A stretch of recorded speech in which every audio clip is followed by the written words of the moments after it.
in your village. No one dared to step forward. Your father, with courage in his heart, fought with his fists, but his efforts were crushed. Your mother ventured into the world of commerce, only to see her dreams dismantled. Your siblings pursued knowledge, earning advanced degrees, masters and doctorates, yet the doors of opportunity remained firmly shut. Those doors declared, I will not open, I will not receive, and I will not give. The Lord spoke to Joshua, saying, cease wasting your time. This is not about Nigeria, nor is it about economic downturns. Seek a priest swiftly, a true bearer of the sacred act. Do not attempt this alone. I know you are strong and capable of fighting, but this battle belongs to the priesthood. Listen closely. It is prideful folly that has led many in our generation to ruin. The scriptures teach that through a prophet, the Lord delivered Israel from Egypt. This is not about worshiping humans. It is about embracing the divine mystery of priesthood, the priest, the sacred act. And the trumpet sound, this brought down the walls of Jericho.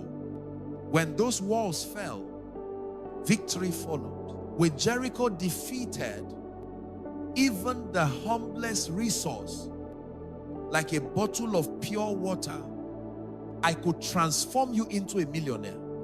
When Jericho falls, a single job can become a fountain of blessings. But until those walls crumble, any effort outside the priesthood is futile. Physical battles are the last resort, not the first step.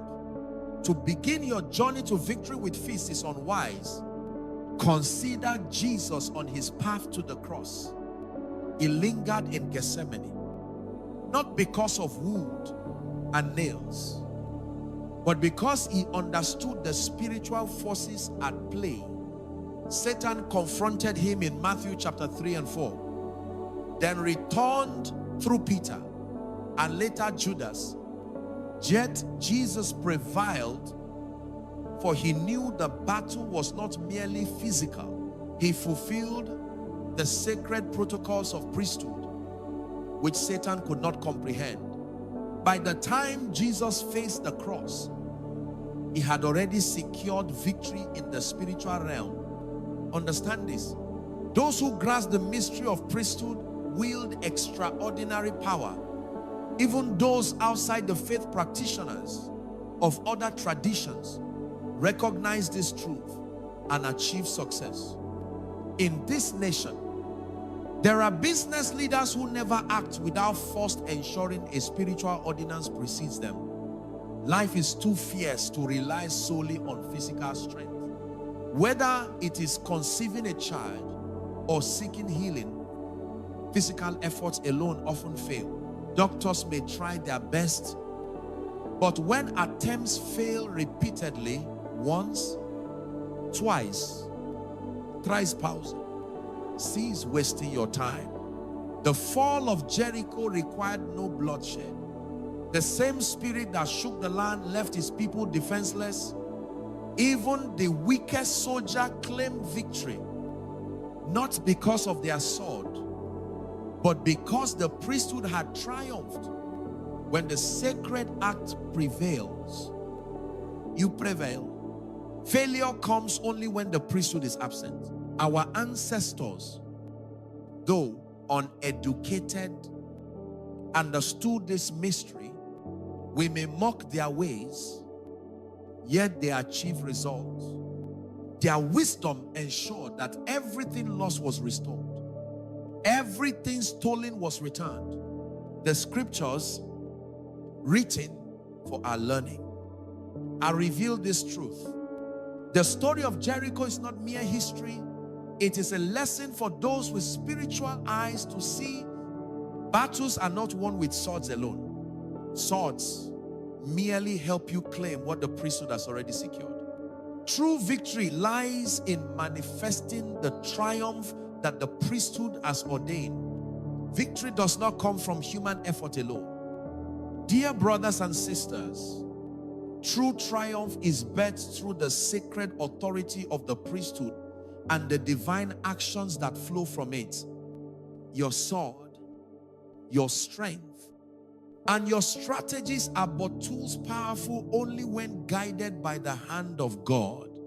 Consider a mighty horse, trained and ready for battle. It stands strong, mistless, rippling. Yet it does not charge into the fray until the priesthood leads the way. Without the divine order, even the mightiest preparations fall short. Picture the nation of Israel, poised for war. They carry sharpened swords, their blades gleaming under the sun. But they also bear something greater, priests who march boldly at the forefront, sounding trumpets that pierce the heavens. To the world, this may seem foolish. Priests adorned in sacred garments, leading an army with music instead of might. Yet, and these priests carry the presence of God himself. Though fear may grip their hearts, if they trust in the divine authority they represent, their enemies may mock, laughing at the sight of such a peculiar formation, saying, "You come to fight us with trumpets and ropes." But the priesthood knows the power it wields, a power not of flesh, but of the Spirit. Our generation, however, often walks in arrogance. We lean on our intellect, our achievements, and our strategies, dismissing the deeper realities of the spiritual realm. Many, especially the young, embrace intellectualism at the expense of spiritual truth. We look at those who walk in the ways of the Spirit and feel annoyed, even embarrassed by their apparent simplicity. But let me correct you gently. You have been fighting the wrong battles in the wrong way.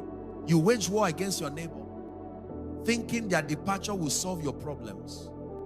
Yet, if the spiritual stronghold, your Jericho, remains standing, it matters not where you go. Flee to Lagos, or journey to distant lands, or cross oceans to new shores. Trouble will meet you at the gate.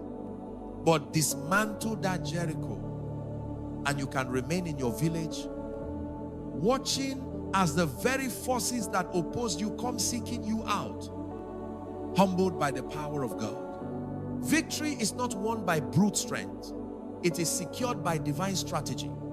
Tonight, I reveal to you the mystery of the priesthood, a strategy to command extraordinary signs and wonders. Consider Saul, a king chosen by God. Do you know why he lost his throne? Bible students, hear this. Saul's downfall was not merely because he sinned against God, but because he violated a divine pattern, an order of operation. He grew impatient, waiting for the prophet Samuel to offer the sacred sacrifice. In his haste, Saul declared, "Why wait? We serve the same God," and offered the sacrifice himself. When Samuel arrived, he rebuked Saul, saying, "You have acted foolishly. Had you waited for me, God would have established your throne forever.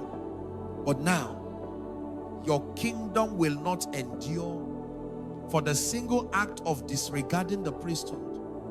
Saul lost his crown not by sword, not by battle, but by stepping outside God's divine order.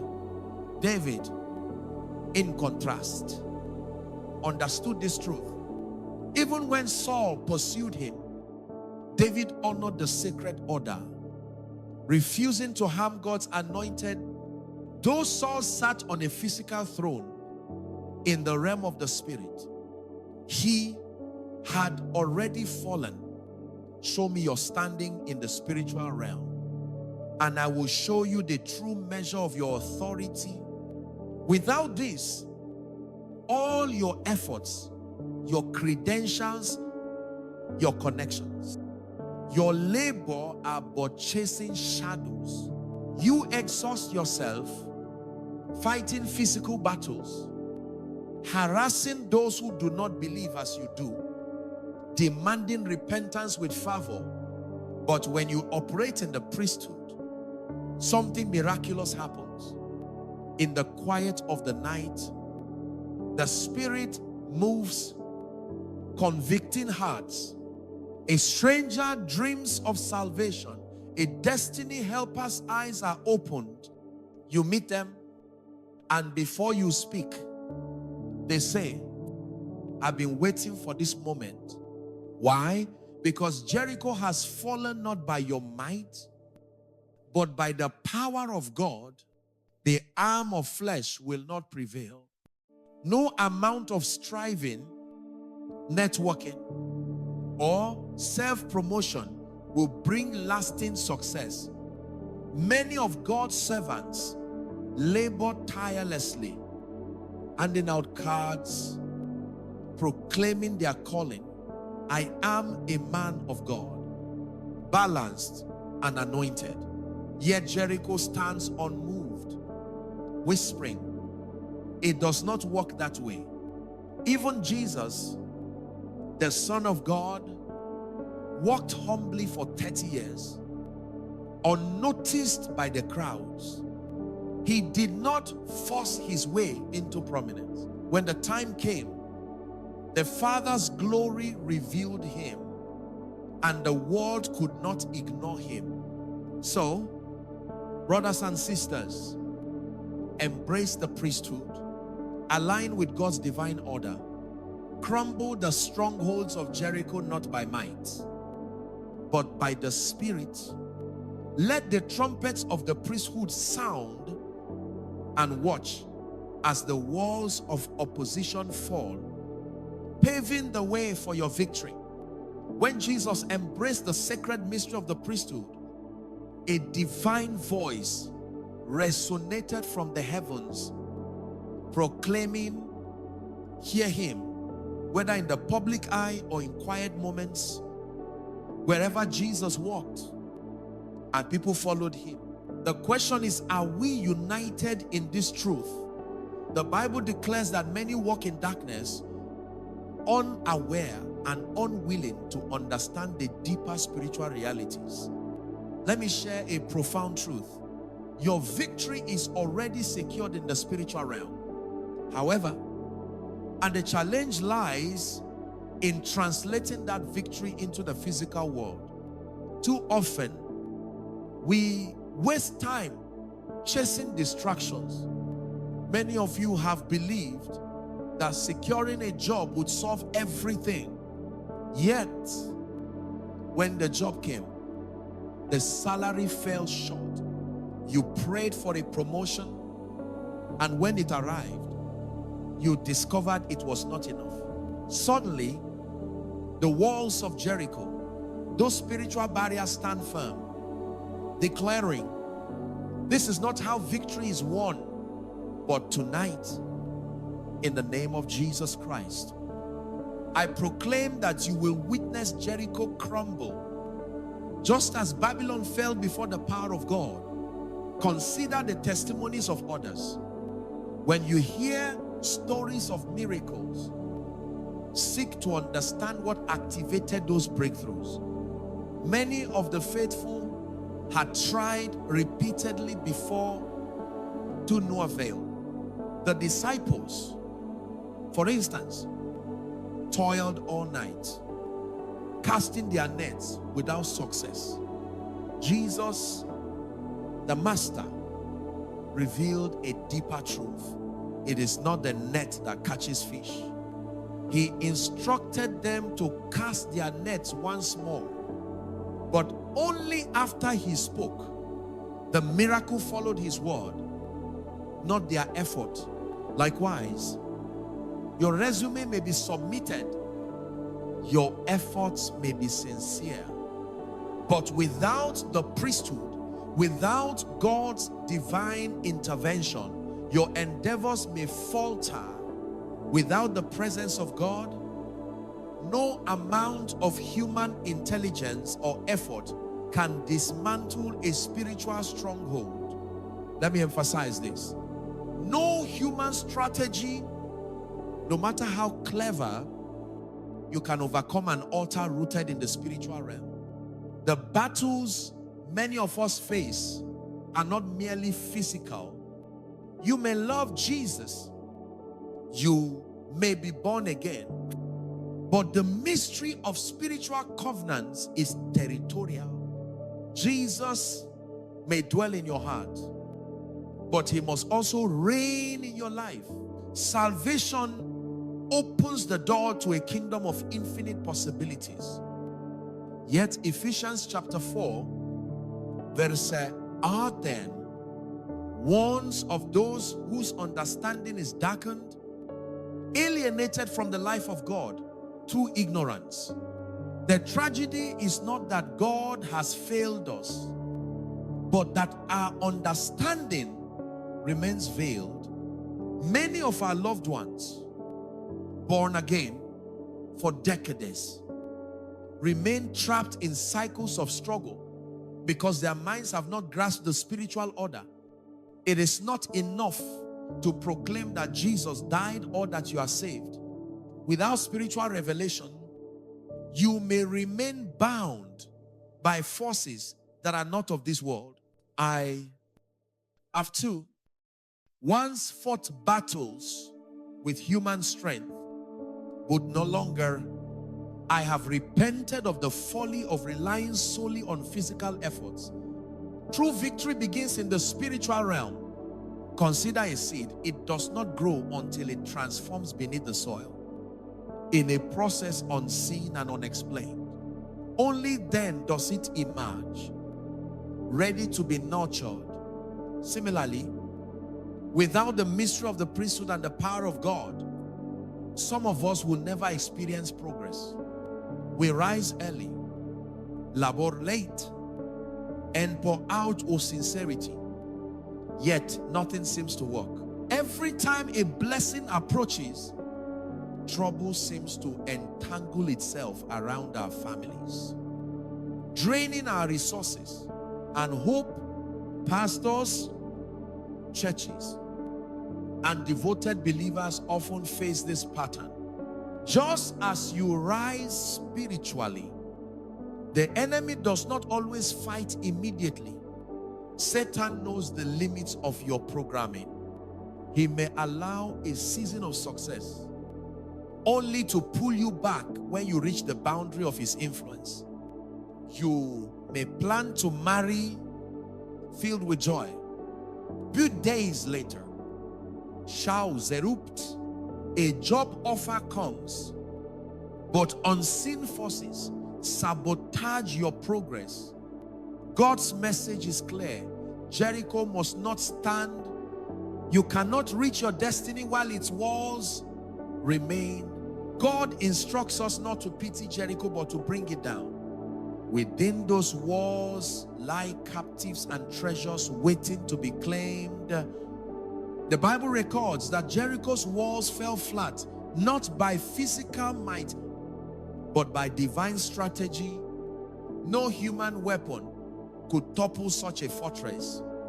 Brothers and sisters, in the power to overcome lies in aligning with God's spiritual order. Trust in his presence. Follow his voice. And watch the walls of your Jericho collapse, paving the way for your victory